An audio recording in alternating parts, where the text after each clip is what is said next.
That is what we got for today. Okay, let's move on. Move on to new stuff. Today we're going to talk about the Pierre Auger Cosmic Ray Observatory.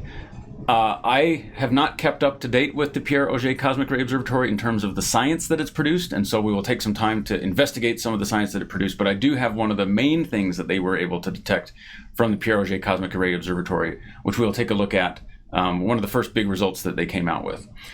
And but in the meantime, we will take a look at the design of the Pierre Auger Cosmic Ray Observatory, where it's located, and so forth, and some of the challenges that you face with when you design any kind of cosmic ray observatory.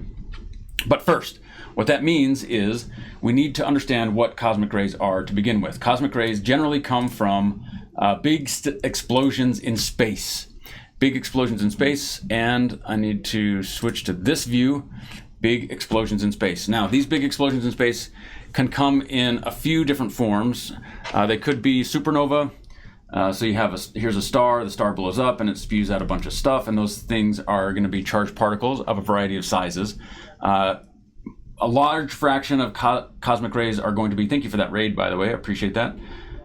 A large fraction of cosmic rays are going to be protons, but they need not be protons. You can have cosmic rays coming in of different masses, so you could have iron and carbon and so forth. So the composition of cosmic rays varies. And it actually varies also depending upon the energy of the cosmic rays that arrive, because the sources of cosmic rays can't generate them at certain energies, and so what you can accelerate, depending upon the acceleration mechanism, whether it's a stellar explosion or you have some gigantic magnetic field that's spinning around and then it pinches off and you get a burst of material, kind of like a coronal mass ejection or something like that. There's different ways of accelerating cosmic rays, and those different mechanisms of accelerating cosmic rays can be more effective at accelerating things that are heavier or lighter, and as a consequence, you get the composition of cosmic rays changes with energy. Anyways, these cosmic rays, they come out. You have the galaxy like this. Here's the galaxy. This is the center of the galaxy. The solar system is out here at about halfway between the edge of the galaxy, or at least halfway between the edge of the stars in the galaxy and the galactic center. And these cosmic rays, because the galaxy has a magnetic field, it's not a simple magnetic field, but it does have a magnetic field. These cosmic rays are going to come from some location, and they're going to wiggle around a lot before they get to the solar system.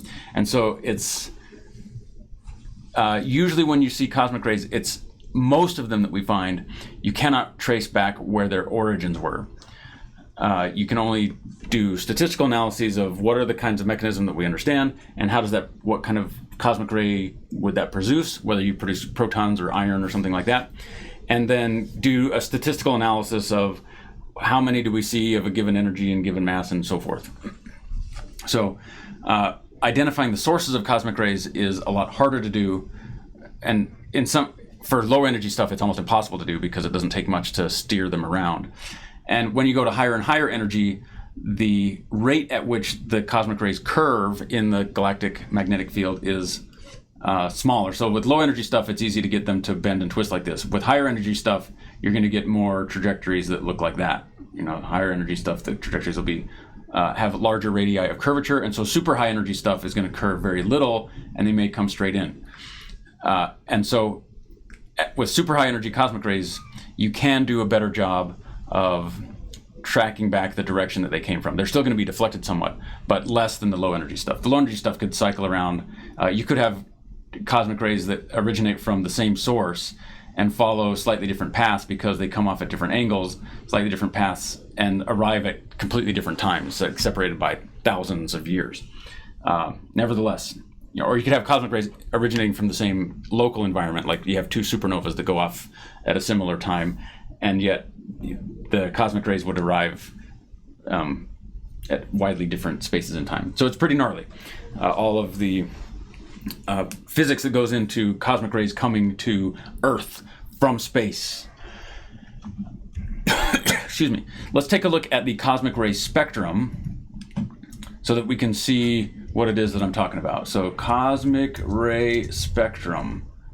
The spectrum has a variety of features in it that are each given a variety of names. Oh, let's go to the particle data group and see what it has. So the particle data group right here, this is a group at the Lawrence Berkeley Laboratory where they have a compendium that they put together every year with updates in a variety of different fields in particle physics.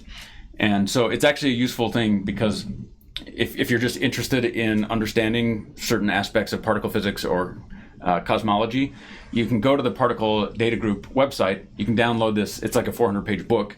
It's free. They used to give you little copies you could order, but I don't know if they still do that. And they'll have a section where it outlines the basic physics of what's going on. So cosmic rays. They even have a section on like how to do data analysis. And so it's not really a textbook, but it's like a chapter on a given topic, and then the most recent results on that topic. So it's pretty cool. I have never seen the Northern Lights in person, no. Okay, so check this out. So this shows the different cosmic ray compositions that we see: argon, sulfur, silicon, magnesium, hydrogen, helium. Notice that hydrogen, so that's protons, is the most abundant by a long shot. And then you have iron down here, which is, 24 orders of magnitude lower.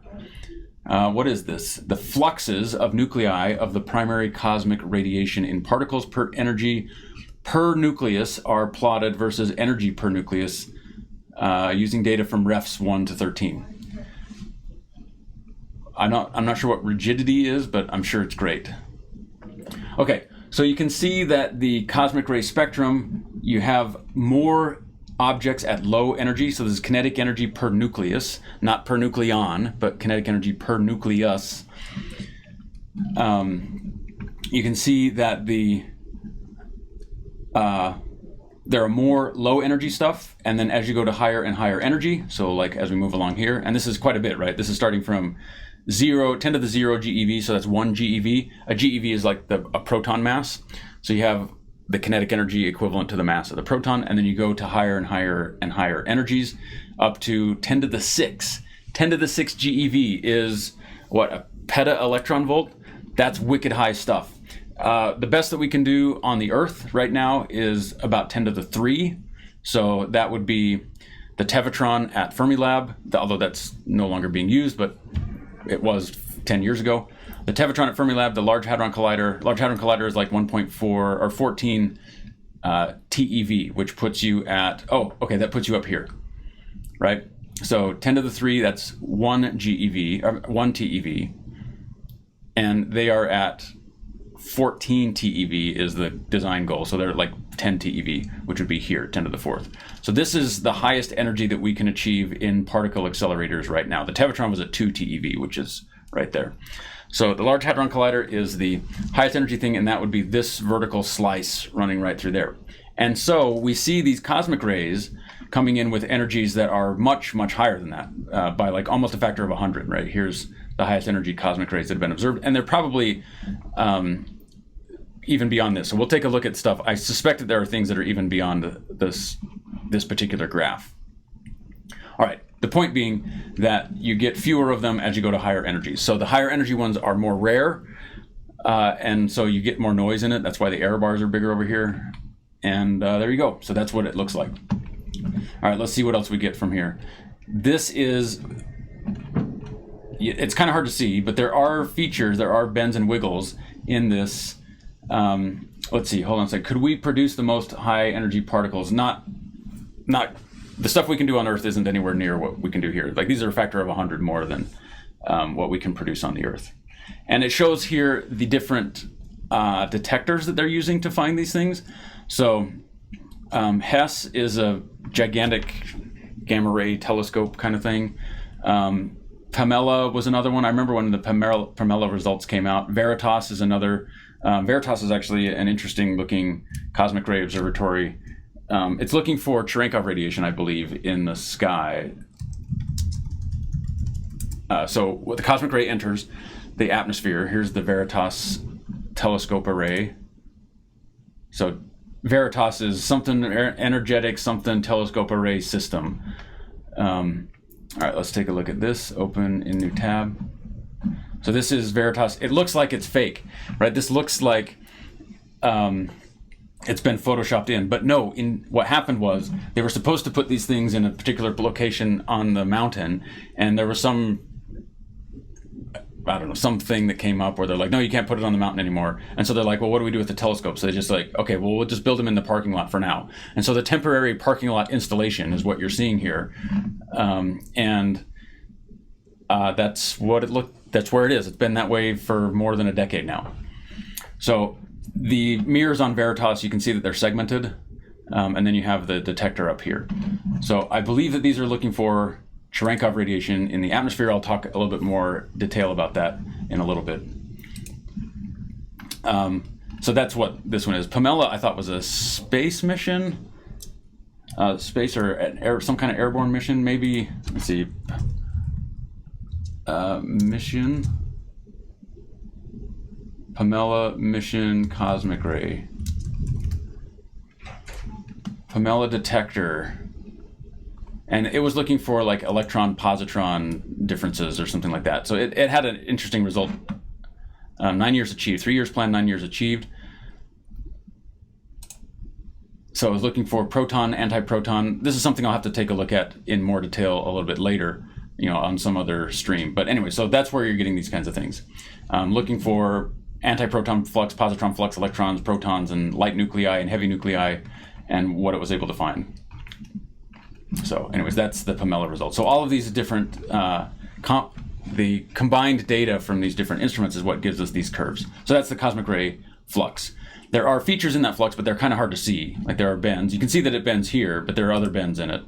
And as a consequence, what they do is they basically divide by this slope. So you divide by the slope that appears to be in these lines.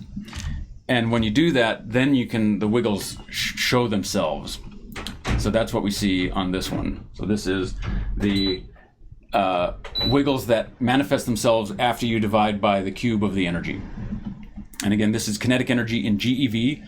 So here is 1 GeV, and then it goes up to 10 to the 4 GeV. Here is 1 GeV here, and 10 to the 4 GeV there. So it's this range of kinetic energies that they're looking at.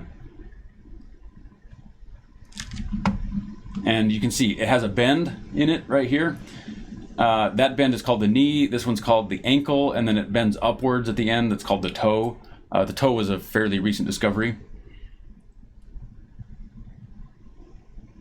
Okay, so you don't divide by E, you multiply by E cubed. I guess if you multiply by E cubed, then it flattens out this thing, is what happens. So, there you go. These breaks, whenever you see a plot like this that's a log-log plot, where you go 1, 10, 100, and so forth, when they're factors of 10, what you look for is a break in the slope. And what that tells you, that break in the slope, is that there's some new effect that comes into play.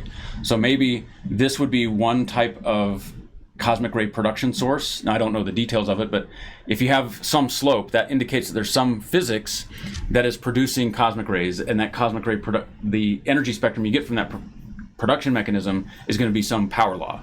And a power law on a log-log plot is going to be a straight line. So when I say power law, I mean it's going to be something that looks like the number that you create is going to be proportional to the number that you create is going to squiggle energy to some power, like beta. And then what you do on a log-log plot is that you get this beta that comes out. The slope of the line is that beta. Okay, so some physical process, black holes merging together or something like that is going to produce a spectrum of cosmic rays. That cosmic ray spectrum is going to depend upon whatever the physical mechanism that produces it, and it will give you some power law. And then you have, but that might be limited in the energy that it can produce. So maybe you can only produce energy up to 10 GeV with this particular mechanism. But then some other mechanism comes around, like now you have active galactic nuclei with large magnetic fields, and you get magnetic recombination that's accelerating things, or you're whipping them around because the spin axis is not oriented the same way as the magnetic field axis. And so there's a variety of ways that you can, now there's another way to produce cosmic rays, and it's going to produce a different cosmic ray spectrum that's going to have a different value for the power law, and that's going to be a different slope on that plot. And so here is one or multiple physical mechanisms to produce cosmic rays, and then that mechanism runs out of steam, and some other mechanism persists beyond that. And this might be produced in some galactic type event, or like black hole type event, and then another thing over here that could be produced to cosmic string eruptions or whatever. I'm making all these things up, but the point being that the astrophysics is different when you change the spectrum. Okay, so that is why they would look for these things, is to understand, okay, what are the different sources of cosmic rays, and how can we understand what they're telling us about things. This one, the positron fraction, okay, this one I don't know enough about, but the point being, these are the different cosmic rays that we observe, the basics of the cosmic ray spectrum. If you want to detect the highest energy stuff, oh, what is this? The muon charge rate, okay, so I don't know. If you want to detect the highest energy stuff, those things are the most rare. Okay, here we go. Here is the cosmic ray spectrum. All particle spectrum as a function of energy. Holy smokes, look at this. And then this is, now they're multiplying by e to the 2.6 because of reasons. And so you can see the knee, a second knee, so it apparently broke its leg at some point in the past, and then you have the ankle, and then you have, this is the toe down here. So these changes in the cosmic ray spectrum are from those different things. And a lot of this stuff is the same kind of stuff, same types of experiments. So for example, HAWK is another telescope. IceTop, so that's Ice Cube. It's the detectors at the surface of Ice Cube. I don't know some of these other ones, but we're going to be talking about Auger. And notice that Auger, right here, that is this high, super duper high energy stuff. So Auger goes clear up to this end, but it runs out down here. So Auger doesn't detect the low energy stuff. It does detect the high energy stuff. And that's what we'll be talking about. All right, so what is this? 10 to the 20 EV. A GeV is 10 to the 19. Okay, a GeV is 10 to the 9. I'm sorry, not 10 to the 19. One GeV is 10 to the 9. So that doesn't even show up on this plot. 10 to the 9 electron volts. And then you go from there up another factor of 4. And so what we saw up here with the spectrum, we're looking at, oh, it's way up here. Right, 10 to the 3 GeV. A GeV is 10 to the 9. So this is like 10 to the 12. So Pierre Auger is looking way up at the super high energy things. All right, is there anything else on this that we would need to look at before we move on to Pierre Auger itself? I'm not sure what telescope array is. So that's something that it's new to me.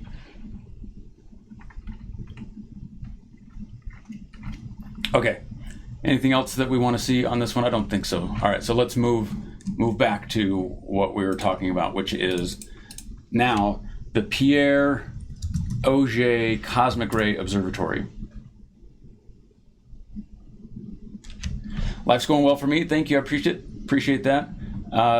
They used to use, now, the reason it's called Pierre Auger Observatory is that Pierre Auger was one of the first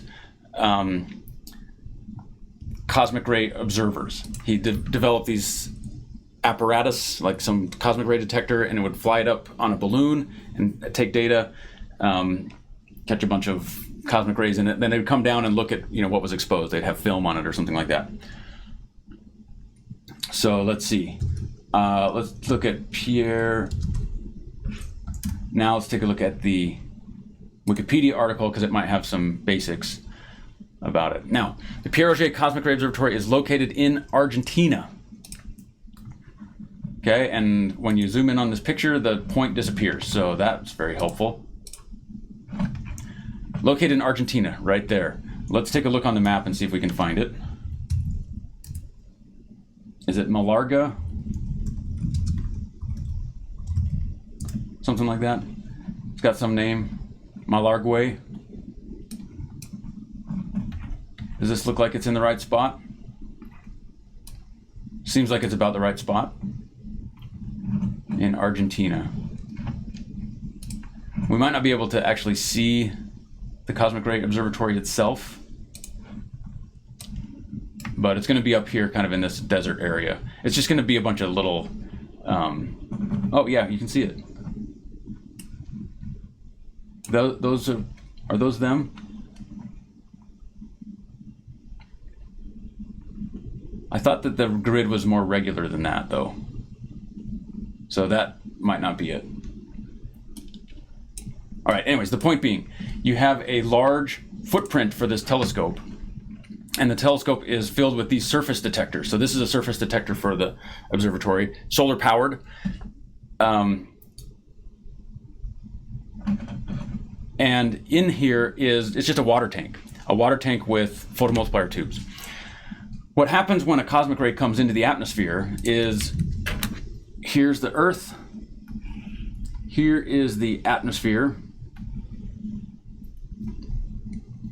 and you have the cosmic ray coming in wicked fast. It hits the upper atmosphere and creates a shower. So you have this high energy particle collision. Thank you for that, Ray, I appreciate it.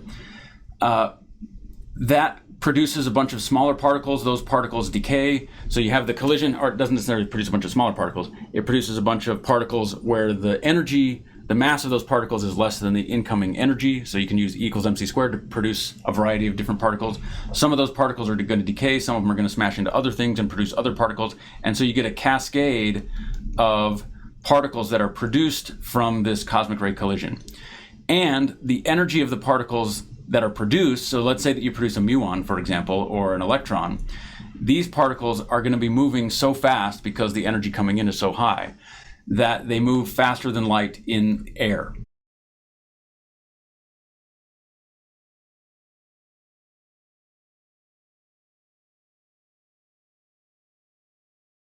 So light in a vacuum, the speed of light in a vacuum is 1 in the units that everybody likes to use.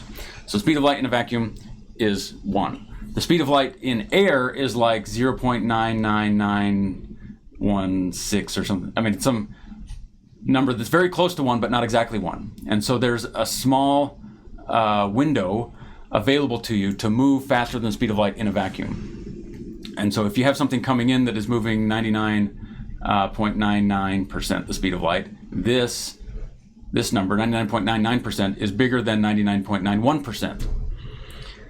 Okay, and so this object is moving faster than the speed of light, and as a consequence, it's going to produce Cherenkov radiation, which we've seen in a variety of circumstances. It's the light, when you detect neutrinos, they produce Cherenkov radiation. That's in water, and so it's a lot easier to do it in water where the speed of light is at 75% its nominal value. Here it's at like 99% its nominal value.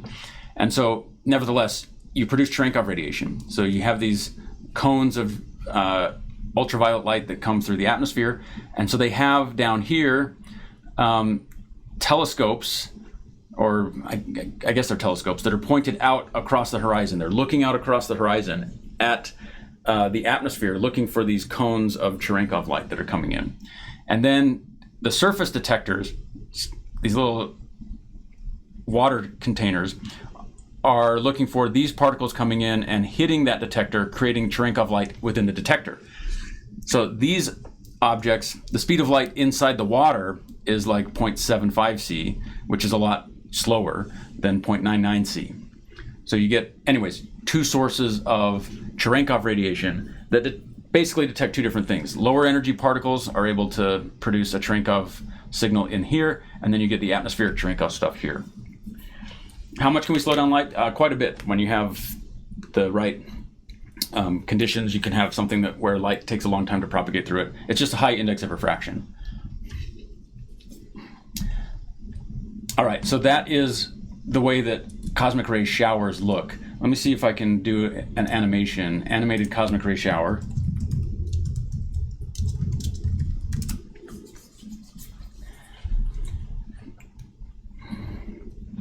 Let's see. Cosmic ray animation on Vimeo. Seems like the right place to look.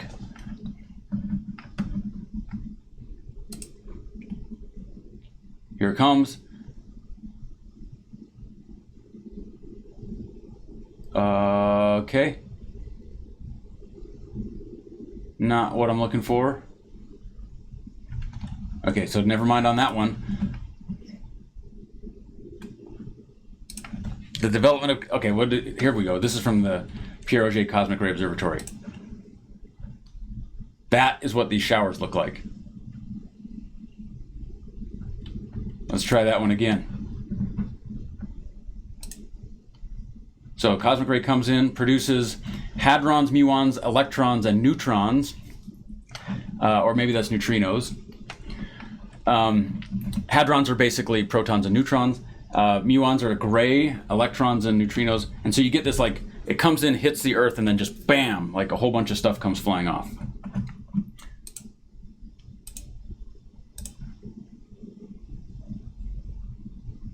And these things, when they make it to the surface of the Earth, that's what you pick up in your detector. Here's another animation looking at the Pierre Auger Cosmic Ray Observatory in a bit more detail. Let's speed it up a little bit.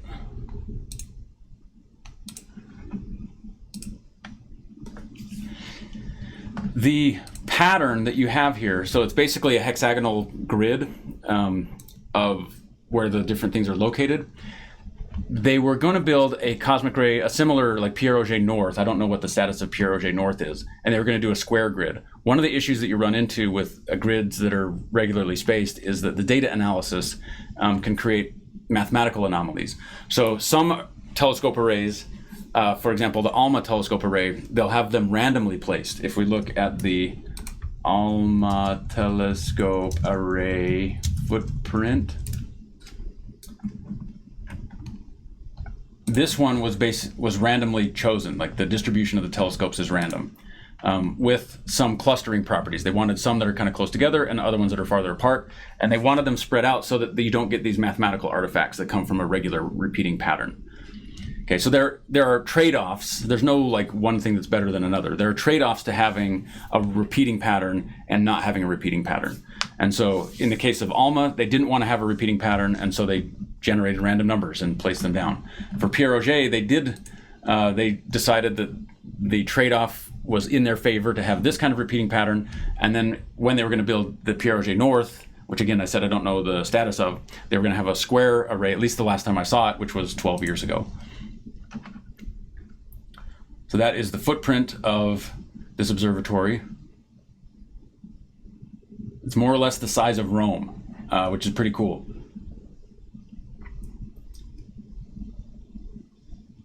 And the purpose of the experiment is to study cosmic rays, so rare that fewer pass through. Whoa, what? Hold on a second. What? Cosmic rays are so rare that fewer than one passes through an area of 1 square kilometer every 100 years. So that's the thing they're looking for, because we saw how the tail of the distribution, the high energy tail gets less and less common. And so if you have only one of these cosmic rays coming in every 100 years per square kilometer, if you want to see one in a single year, then you need to have 100 square kilometers of detector surface. So if you want to get one per year, then you need to have 100 square kilometers. If you want to get one per month, then you have to have 1,000 square kilometers. So that's why these cosmic ray observatories are so spread out. You can see, you saw how much stuff was produced in those events. And that's one of the reasons why these detectors can be so sparse. You can spread them out because the energy comes in, it produces that shower. That shower is gigantic, has a very large footprint. And so you don't have to instrument the entire surface. You just have to have a large collecting area to get them.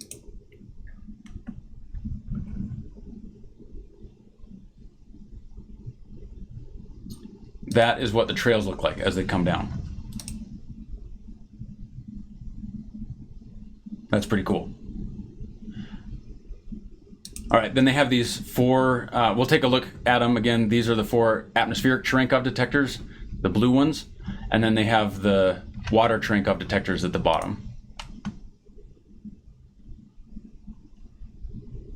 And it produces a footprint based upon the angle that it comes in, right? It's going to, so there you go, there's the detectors, how these things will fire when the cosmic ray comes in. And there's the atmospheric detections right there.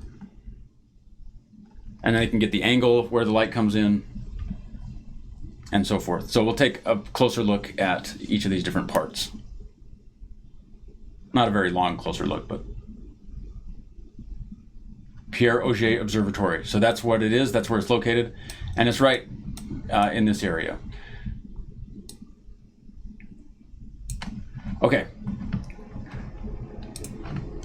These are the water Cherenkov detectors. We saw what they're useful for. You collect these particles that are coming in really fast, and they produce bursts of light as they come into the water. You have the atmospheric Cherenkov detectors,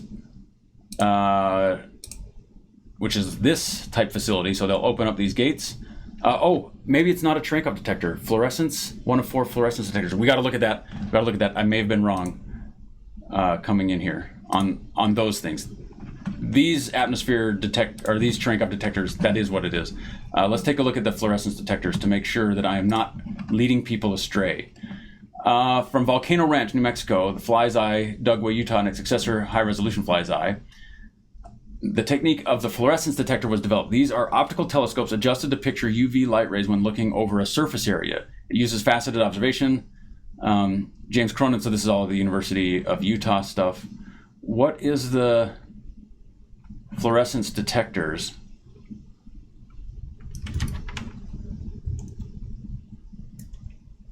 FLUOR.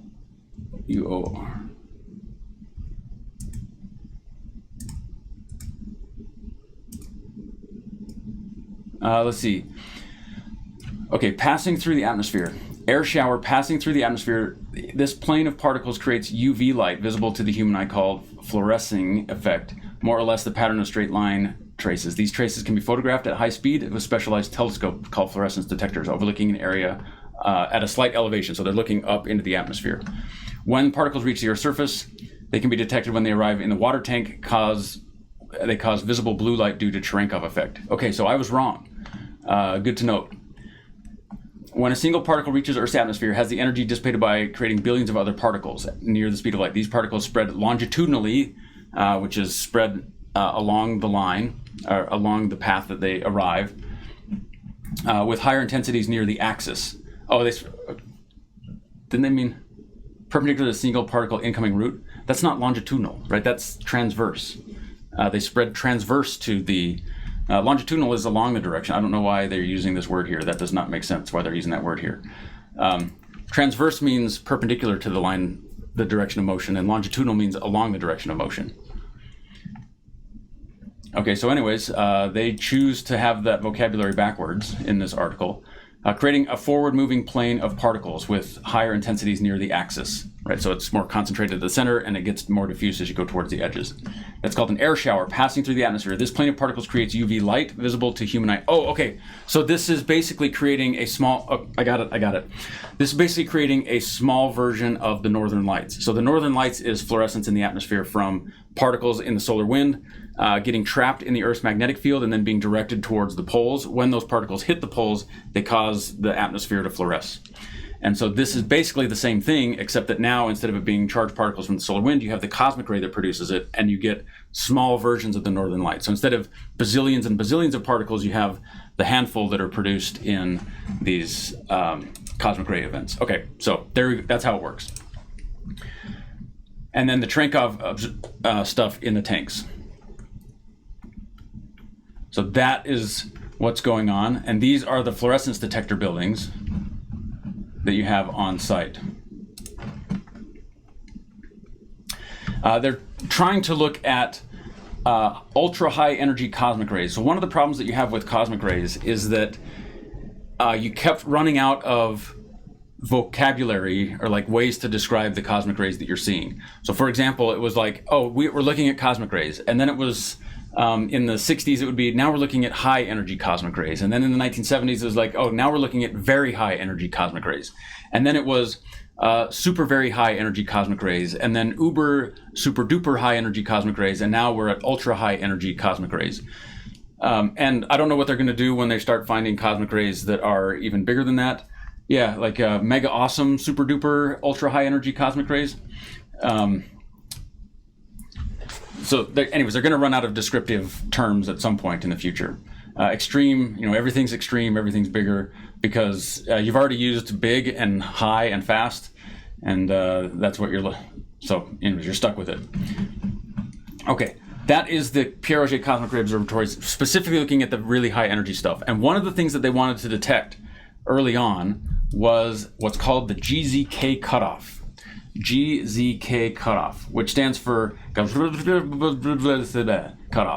Gzk. It's like one Japanese guy and two Russian guys, something like that. Gzk Cutoff. Greisen Zatzepin Kumusen limit. Okay, so a German and two Russian guys, I don't know. Anyways, the Gzk Cutoff, that's what they were looking for. The Gzk Cutoff is that you have super duper high energy cosmic rays. Okay, here's the Earth. Here's the galactic magnetic field. Here's the galaxy right here. The Earth is in the galaxy. You have super high energy cosmic rays that are coming in. And also in the background here, you have the cosmic microwave background. So the cosmic microwave background, the leftover radiation from the early universe, it's just out there in space. Ambient microwave energies. Now you take a super high energy cosmic ray and it comes into the cosmic microwave background. It's moving through it and it inverse Compton scatters off of it. Compton scattering is you take an electron, for example, a photon comes in and hits that electron, and then the electron recoils in a particular direction. So you have a high energy photon coming in, you get a recoil of the electron in a particular direction. That kinetic energy that was added to the electron has to be taken from the energy of the photon going in, and so you have a short wavelength photon. So you have a longer wavelength photon here. So the wavelength here spreads out, the photon energy is longer. The energy coming in was short wavelength, high energy. So high energy photon comes in, gives some of its energy to an electron or a charged particle. It doesn't have to be an electron. Charged particle. And then the outgoing scattered photon is lower energy than the original. The inverse Compton scattering is the reverse of this. You take a high energy particle that's moving through an ambient photon field. You take a low energy photon and then you transfer the energy from the charged particle to the photons. So you have this sea of cosmic microwave background photons, you have this high energy charged particle coming through the universe, and it's going to inverse Compton scatter. It's going to produce, it's going to up scatter the cosmic microwave background photons. So instead of being in the microwave, now they're in the infrared. So it adds a lot of energy to the cosmic microwave background photons, not enough that you can see, because the number of photons that it scatters off of is really small compared to the ambient number of photons, but you get that effect. And that slows down the cosmic ray. So if you have a cosmic ray with a lot of energy, it's going to deposit that energy in the cosmic microwave background, and it's going to lose that energy so that by the time it gets to the Earth, it is more sad. So now you have a sad cosmic ray because it gave up all of its energy along the way, sharing it with the cosmic microwave background photons, and now when it gets to the Earth, it's got low energies. So if you have a distant source, so here's the Earth, here is the cosmic microwave background here, and let's say that you have a couple different sources of these high energy cosmic rays. Let's say you have 3 of them. The nearby one might only scatter a couple times before the cosmic ray hits the Earth. Okay, so it's not going to lose all that much energy. This one might scatter, 10 times more, and so it's going to lose quite a bit more energy, which means that there's a cutoff in the energy that you can receive as a function of distance. And then the more distant object gives off its super high energy cosmic ray, and it's going to scatter a lot of stuff so that by the time it gets here, it's lost a lot of its energy. So once you cross a particular threshold, the distance that you can see cosmic rays of a given energy changes. So if you have a cosmic ray of, let's say 10 to the 20 electron volts, which is really high, you might only be able to see 10 to the 20 electron volts out to distances of, say, 1 megaparsec. I don't know what the distance is, but some distance. And then if you go to beyond that, anything that had this energy is going to scatter so many times that it no longer has that much energy by the time it reaches the Earth. At 10 to the 18 electron volts, you might be able to see 10 to the 18 electron volts out to, let's say, 10 megaparsecs. Again, I'm just making up this number. So the reason that we can still see the 10 to the 18 ones is because they used to be 10 to the 20 electron volts, and they lost a factor of, they lost 99% of their energy on the way in. Now they are 100 times weaker, but we still see them at this energy. And then at even greater distances, you have other cutoffs. So the Gzk cutoff is basically the opacity of the universe because of inverse Compton scattering from the high energy cosmic ray particles depositing that energy into the cosmic microwave background radiation. I'll be able to handle questions in just a little bit. But yes, you can go ahead and ask your off-topic question, and I will get to it when I can. Let's see. So it's not so much that the weaker ones are seen farther away, as much as it is that they're all produced at the same high energy. So all of these different cosmic rays might have been produced at the same energy, but they lose that energy as they go. And so by the time they arrive at the Earth, the leftover energy is going to be different. Let me try one more time to explain that. So let's say that all of these things start at 10 to the 20 electron volts. This one might lose 99% of its energy and arrive at 10 to the 18 electron volts. This one might only lose 10% of its energy, and so it will arrive at 10 to the 19 electron volts, even though they originally started with the same energy. And so when you see really high energy cosmic rays, they generally have to come from nearby objects, and they can't come from distant objects. So the first detection of the Gzk cutoff, since I already looked it up, was using here's the OMG particle. Look at that, 3 times 10 to the 20 electron volts. That's a single particle that's 50 joules of energy. A single particle has 50 joules of energy. That's enormous. Considering the fact that there are, in a thimble full of water, like in a tablespoonful of water, 1 tablespoonful of water, there are more water molecules in a tablespoon of water than there are grains of sand on the Earth. Okay, in a tablespoon of water, there are more water molecules in a tablespoon of water than there are grains of sand on the Earth. This is taking one of those particles and giving it 50 joules of energy.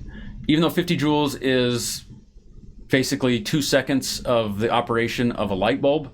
So you have a light bulb, especially a new light bulb, you turn it on, it's 25 watts, and so you get 2 seconds worth of powering that light bulb. But this is for a particle that is a grain of sand on the Earth producing that much energy. It's a huge amount of energy for a single particle. About the same kinetic energy as 95 kilometer per hour baseball. Why in the world would anybody give a kilometer per hour baseball? What are they, communists or something? When would you ever measure the speed of a baseball in kilometers per hour? I mean, maybe in Japan they do that. Okay, so the Gzk cutoff. Let's go with Pierre. All right.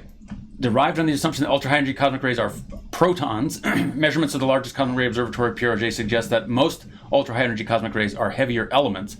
In this case, the argument behind the Gzk limit does not apply in the original simple form. There's no fundamental contradiction.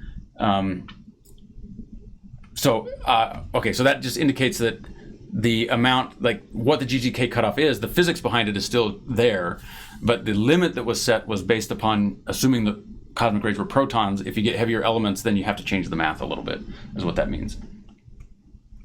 The Montreal Expos, but don't they use miles in Canada? Because it's like the French part of Canada, so they, the French part of Canada, they're contrarians. Okay, let's see. Controversy with cosmic rays, I did that one. 2010 and the following years, both Pierre Auger and HiRes confirmed again the flux suppression. In the case of Pierre Auger, the effect was statistically significant at 20 standard deviations. All right, let's see if we can find this 9 and 10. Testing agreement between X-max distributions measured by Cosmic Ray Observatory, Sokolsky, Pierre Auger, 2010. All right, here we go. This is the one, I think. So, and a friend of mine gave this talk at Fermilab when he spoke. Who measures scientific volumes of water in tablespoons?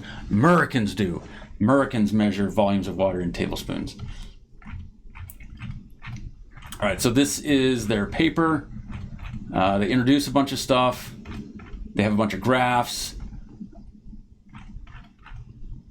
And they see the energy spectrum of ultra-high energy cosmic rays determined from hybrid measurements of Pierre Auger Observatory. Hybrid measurements, I think, meaning that they're using both detectors, both types of detectors, corresponding to the number of events for each energy bin next to the corresponding data point fit with a broken power law because the physics changes, as I mentioned before. So this is like the ankle or the toe. And so there it is. There's these different power laws, that line and then this one right here.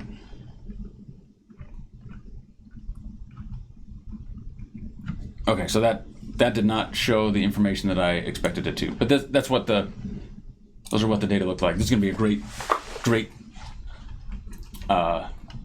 thing to see. Okay. Anyways, they found these high energy cosmic rays that they shouldn't have been able to find, which are that were beyond what you would get from the Gzk cutoff, which implies that the results or the sources of those cosmic rays needed to be closer to us. Another thing that they found, or in other words, they found the Gzk cutoff. They found that indeed the cosmic microwave background does suppress the propagation of cosmic rays through the intergalactic medium. Another thing that they found with the Pierre Auger Cosmic Ray Observatory was the anisotropies. Okay, so here's the Earth, or here's the Milky Way galaxy. The Milky Way galaxy has a few nearby things, and then you have large blobs of galaxy clusters in different directions, but these are in specific directions, right? There's one over here, there's one over here, there's one over here. But once you get beyond that, then you have galaxy clusters that are kind of all over the place. Once you're outside of the nearby galaxy clusters, then they're basically uniformly distributed across the sky. That implies, since the sources of cosmic rays, especially the high energy ones, are going to be rare in a given galaxy, otherwise we'd be dead by now. So you're going to have rare events in each of these galaxy clusters. And so if the rare events are only coming from very specific directions, like this way, and this way, then that implies that it's a local thing. It's something that only takes place in our local neighborhood, or not necessarily our local neighborhood. It means that it's a nearby thing. So if you see certain types of cosmic rays that come only from specific directions, then that implies that it is an effect that you can only see over short distances. Okay? If you see it in a single direction, then that probably implies that it has to come from within our own galaxy, right? So if you have the Milky Way galaxy, here's us, here's the Milky Way galaxy, and here's us, and you see a particular type of cosmic ray that only comes from this direction, then that tells you that it originates at the center of the galaxy. Whatever it is, it's a phenomenon that can only propagate from the center of the galaxy to us. If you see something that is from only in this direction and in this direction, and this is the Andromeda galaxy out here, then that tells you that, oh, whatever this physical phenomenon is, it can only propagate, 2.5 million light years through space before you don't see it anymore. Because if it could propagate greater distances, then you would see it in the Triangulum galaxy, or whatever it is that's over here, the third one, member of the local group. So the more anisotropically distributed, the more non-random the distribution is. If it only comes from a single direction or two directions or maybe three directions, that tells you that it's something that happens locally in space. If, on the other hand, you see cosmic rays that are coming from every direction, or like certain events that are coming from every direction, that tells you that it can come over really big distances, because in order to get something that's distributed uniformly across the Earth, it has to come from every direction. The only way that you can have something from every direction is if it comes from distances that are larger than the typical distance between clusters of galaxies. Clusters of galaxies are about 300 million light years, so about 100 megaparsecs separate typical galaxy clusters. And so if you see something coming from all directions, then it must at least be able to propagate over distances larger than the intercluster distance. So when they saw the high energy cosmic rays, the really high energy cosmic rays, and they were only coming from really specific directions, that implies a volume limit to where they can come from. They're like, oh, we see these high energy cosmic rays, but they're only coming from here, here, here, and here in the sky, that is not isotropically distributed, and therefore you have a limit to how far away they can come. The more isotropically distributed it is, the farther away those things can propagate through space. All right. So what other science do we get from the Pierre Auger Cosmic Ray Observatory? Let's take a look real quick and see what their highlights are that they discuss. I don't think first measurement of the fluctuation of the muon content of air showers at ultra high energy. Cosmic ray anisotropies, right ascension. So this is something, oh, actually, let's take a look at that one. Most precise measurement of the cosmic ray energy spectrum at ultra high energies. This looks interesting.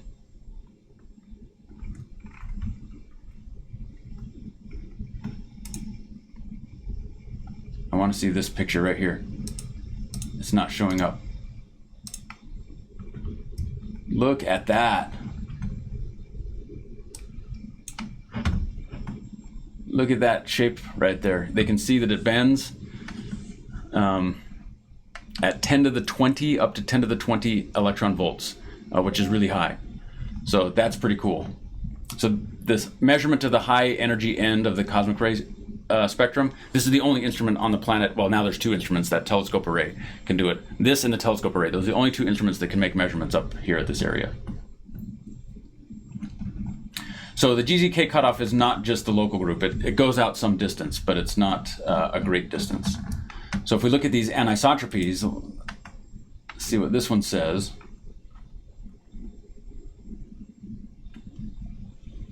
Equatorial dipole amplitude. I'm not sure what that means. Reconstructed equatorial dipole amplitude.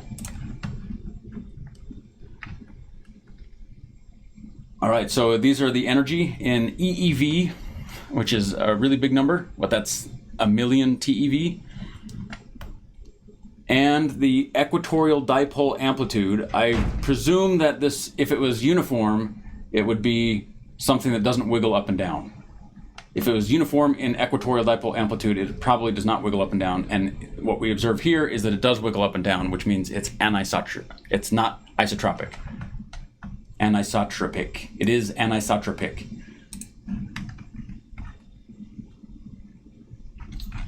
Okay, so that's pretty cool. What else? What other things do they have? Measuring neutrinos. They've done some collaboration with, oh, here's the footprint. You can see the footprint of the observatory right here. They have done some simultaneous measurements looking with, constraining the sources of ultra high energy cosmic ray with neutrinos. So they've combined some of this with IceCube that we've seen before.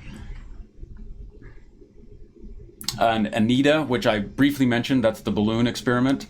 ANITA is the balloon experiment where they use the whole continental ice sheet on Antarctica as their source. All right, so the cosmogenic P, so that's cosmogenic protons, cosmogenic iron. So those are things that are produced out in the cosmos as opposed to pulsars, which are located in the Milky Way galaxy itself. And AGN, so that's active galactic nuclei. This would be the spectrum that you would get from each of those different sources. And this is the energy of the neutrinos that you get. And so they have limits placed upon where we can get these neutrinos from ANITA and et cetera and so forth. Okay, I don't know how to read that plot very well. That's what they're talking about. I'm sure there's something interesting in here that I don't understand. So I guess we know the limits of my expertise on the Pierre Auger Cosmic Ray Observatory. I knew the people that built it. I only know a few people that actually did the analysis of the data. So that's my excuse for being so ignorant on this topic. But it's still a cool piece of instrumentation, how they do it. Here is Pierre Auger, Antares, IceCube observatories team up to search for neutrinos. So Antares, I guess, is in North America somewhere. Pierre Auger over here on this side. Anyway, so there you go. That's basically what I've got to offer on Pierre Auger. That's what the observatory is. That's what they're looking for. The really high energy stuff. If you're looking for low energy stuff, you can make a smaller detector. If you need high energy stuff, because they're so rare, you need to have a very large footprint to do it. Search for photon point sources in the... Oh, so this would be them looking for... okay, this looks interesting. So TeV, gamma rays from the galactic center, for example, trying to find really high energy things that correspond to optical sources. Because, so when you have an optical source, it's going to emit all sorts of stuff, including particles. It's going to emit high energy gamma rays. When you come, if you want to study, like, what are all the physical processes going on with this optical source, could be a black hole, for example, or it could be a pulsar, then you need to be able to identify the cosmic rays that come along in the same direction. You want to be able to tie the cosmic rays that you observe to the gamma rays that you observe. Gamma rays are just photons, cosmic rays are particles. And so when you're looking at the energy from these things, you would find, for example, let's say that there's a neutron star that's causing problems. So the neutron star is emitting a bunch of TeV gamma rays, and then if you also see cosmic rays coming from that same direction, like an excess of cosmic rays coming from that direction, then you can assume that those cosmic rays would be coming from that source.